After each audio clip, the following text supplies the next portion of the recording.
Social proof could be what's stopping you from getting sales. Social proof is very important because people are always on guard when shopping online with new brands. Either they got scammed in the past, or they heard a clothing brand scamming, or they are just cautious with who they spend money with online. When you shop on Amazon, you look at the reviews first, right? Why do you do that? There are a few reasons why you might look at the reviews first. You might want to make sure the product looks the same online. You might want to make sure the product is as good as the listing and the product description says it is. And you want to know that other people have been satisfied with the purchase. Remember, your customers are most likely not rich, so they can't afford to waste money. When they buy something, they want it to be worth it. When people are buying clothes, there are a lot of reasons why they don't buy if they have the funds. They could be worried about how it fits. That's why it's good to have size charts. But most people don't even understand measurements, so to the average shopper, the size chart doesn't really matter. This is why it's important to have on-body pictures on your social media and on your website. If a brand has 10K followers on Instagram versus another brand with 500 followers on Instagram, which one do you think a customer would be quicker to buy from? The one with 10K, and it's all because of social proof. It's just like if you see a post with 100,000 likes versus 10 likes, you are more likely to watch the one and like the one with more likes even if the content is better on the post with 10 likes. People are influenced by other people. If someone with a lot of influence was to wear a piece of your clothing brand would then receive more traffic than usual because it now has been quote unquote validated. There are some people that only buy clothes when they see other people wearing it. Sounds crazy, but it's true. This is why influencer marketing is so big. Let the influencer do the content and the marketing for you. The only downside of this is that it costs money. Even smaller influencer would cost you a piece of clothing. But it is worth it if you get it in the right hands. If you are going to use influencer marketing, work with people who are in fashion and have influence on fashion consumers. You don't want to give your pieces to someone who is famous for food, because their audience probably doesn't care about fashion, even if they have 1 million followers versus a fashion influencer who has 10K. The fashion influencer will yield more results. This varies, but it's a good rule to go by. When using influencer marketing, you want to get a return on your investment. Depending on your goals, a return could be different for others. If you are running pre-order, unless you drop the same day, your goal would probably be to get more SMS subscribers or followers. Don't forget that to stay in business, you have to make sales. By now, you should understand how important social proof is. Now you want to know how you can get it. Let's go over the types of social proof that can help your brand. That's UGC, user-generated content, which is a customer's content about your clothing brand. It could be a picture of them in one of your pieces, a video, an unboxing, or any piece of content that's about your brand. You can either try to get the people who have purchased to make content for a coupon or something, but I would suggest going and finding UGC creators to do it for you. For the actual customers, I think it would be better to let that just be organic and not to try to push them to post about it or anything. This way the content will be more organic and more real and more natural. I would suggest using and finding UGC creators to do it for you. This way you can choose the type of content you get and work with someone who knows how to make content already. You can find UGC creators on social media. Twitter, Instagram, Snapchat, Facebook, they're everywhere. You just type in UGC creators and there'll be a bunch of people that pop up. Now do your due diligence with this. Don't just pick anybody or the first person. Make sure that they're legit and they have experience in your industry. They're usually easy to get in contact with the influencers. You want to find UGC creators who have experience with making fashion content, like unboxings, reviews, get ready with me's, outfits, etc. Most of the time, they just send you the content instead of posting on their page, but it could vary.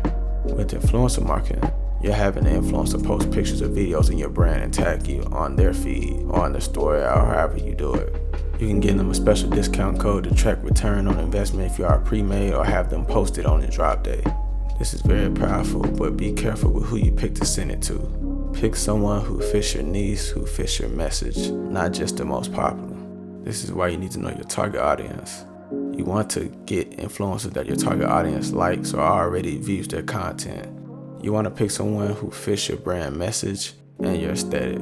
So if you know your target audience like this influencer and they fit your brand's message and brand aesthetic, then you would probably want to work with him or her or whatever. So if you're selling leather jackets and the influencer only wears like hoodies, sweatsuits, jackets and t-shirts, you probably don't want to send it to them because they don't wear that type of stuff. And it wouldn't match and it wouldn't go. And the audience would be able to tell this is clearly just an ad. Reviews are another good way to get social proof and are more cost effective, but could be hard for some if you aren't selling. To collect reviews, you can go on Shopify, download a review app, and start collecting reviews. After someone buys, there should be an automation on the review app to send them a review request after like a few days after they got the order. Another cost-effective way that you can get social proof without selling, for those who are just starting and don't have the capital, is to get a few samples and get your friends to wear it and go somewhere cool to take pictures. This will give off the impression that multiple people are wearing your brand, making you look more professional. Seeing a group of people in one piece sparks curiosity and could get you some more followers, sales, etc. A lot of this clothing brand stuff is perception. If your brand is perceived as high value or luxury, people will be willing to pay more for it. If your brand is perceived as exclusive, people will be quicker to buy and want to be a part of that community. When you have social proof, you are telling potential customers that people already trust you, like you, and are a part of your community. It puts the potential customer at ease.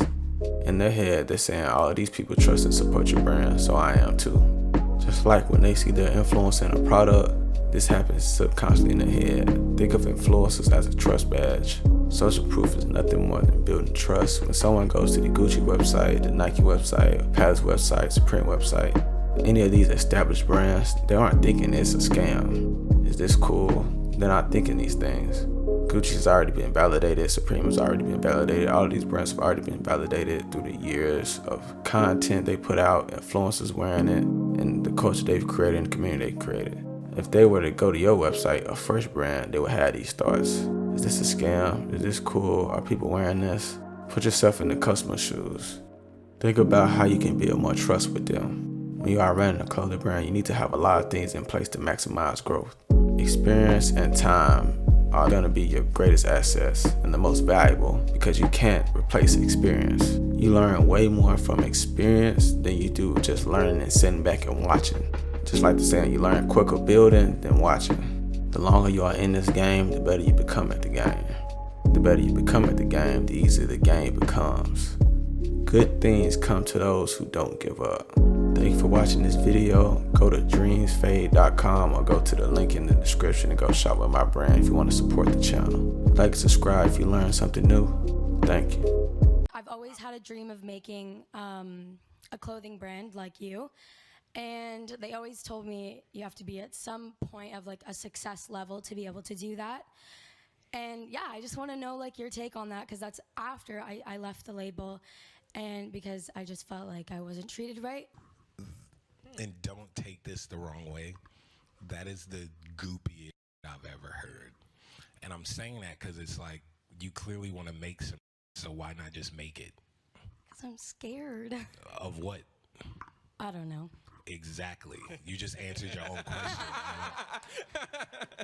Just make what you want to make. And probably the person who told you that? One of the label people. Do you like how they dress? No. So why the f are you listening to them? Not anymore. Yeah. Not anymore. So go make you trying to make. I'm going to do it. Yeah. But like for real, don't like hype yourself up now and then go home and be like, oh, I don't know. Like, do it. Worst come to worst, what's going to happen? You make it. Someone says they don't like it. All right. Will you like it? Yeah. And that's all that matters. Currently starting my first business, and it's on bike mechanics. And it's not... Bike mechanics? Yeah. That's hard Like, I'm as opening a shop here in Paris. Okay, bitch. You can come by whenever. Hell yeah. That's hard. Thank you. But it's not necessarily what I call my passion, because I prefer arts, but I feel like it's a freedom that I can give to other people. But I don't know how to make it so that it doesn't define me as, oh yeah, that's Rocco, a mechanic. Like, you know, like. That's on you. Like, how? That's if you go everywhere. Yo, I'm the bike dude. Like. But I be riding bikes, so people just think like, oh, he's a bike kid, you know. And that's okay. I drive cars. It's to only know me because of the cars I drive, and That E30 that's okay though. because they're in the cars, and it's people. She asked me a producer question. She don't give a f about this shoe. She want to know what I do on Logic, and that's okay. And then someone else asked me about clothes, like that's okay. Only you let people define you. That yeah, what? Yeah, make the bike shop and then go to the art shows after. It's easy. Thank you. Y'all stressing me out.